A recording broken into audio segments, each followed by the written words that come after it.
The Hermit Man and Hermit Woman each have half of Otis Miller's treasure map.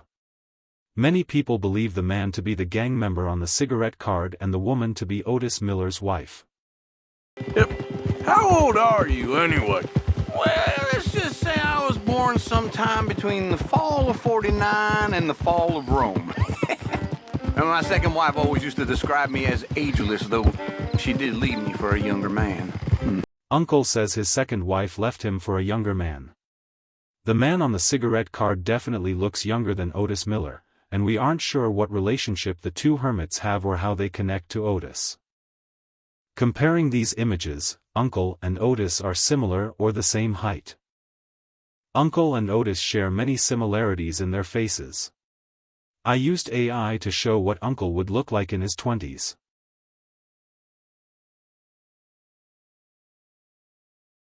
If you notice, the eyes, eyebrows, ears, nose, jawline and chin are all the same. Or very similar. Well, I was always into running women. That's because you're a lowlife, whereas I had aspiration. Fair enough.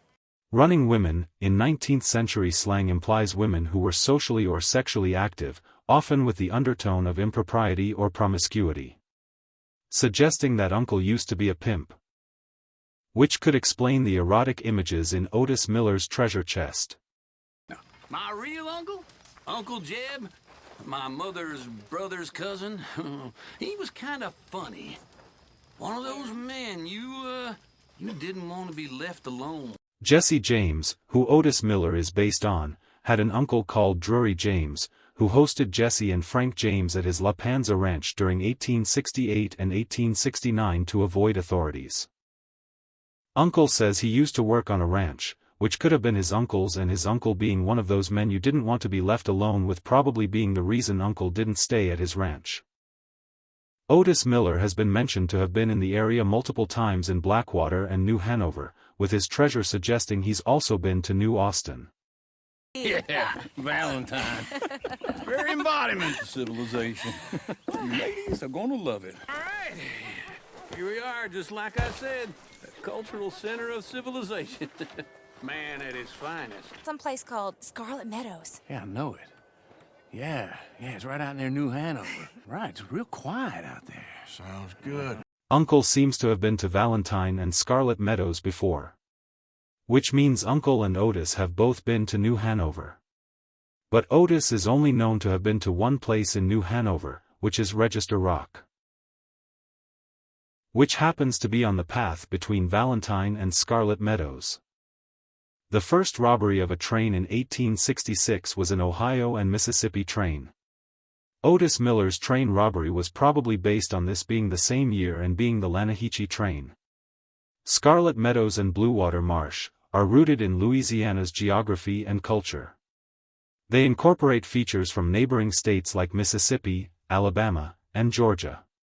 The Lanaheechee trains in RDR2 use the Southern and Eastern Railway's outer branch of the railroad network.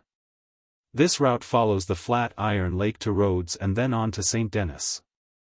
Meaning that Otis Miller's robbery probably happened in Scarlet Meadows, which could be why Uncle has been there before. They both wear their sleeves up to just below the elbow, unbutton their shirts around their chest and wear bright-colored shirts, similar pants, and the same shoes. Otis Miller is also wearing a frock coat on the cigarette card, which is the same type Uncle gives you in the epilogue.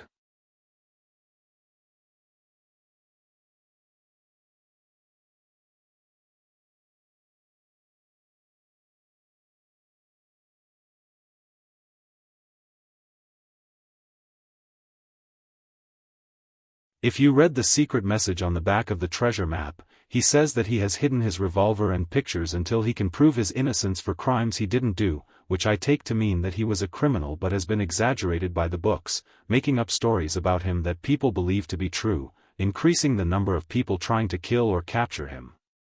It's possible that while living with his wife and the brothers they tried to turn him in for the reward, or they helped him fake his death and claimed the reward from the bounty starting the campfire song. Uncle shares all of his stories with the gang but doesn't give away who he is and stays in the background whenever something big is happening. I don't think he is just lazy, I think he doesn't want to stay in the spotlight because he might get recognized.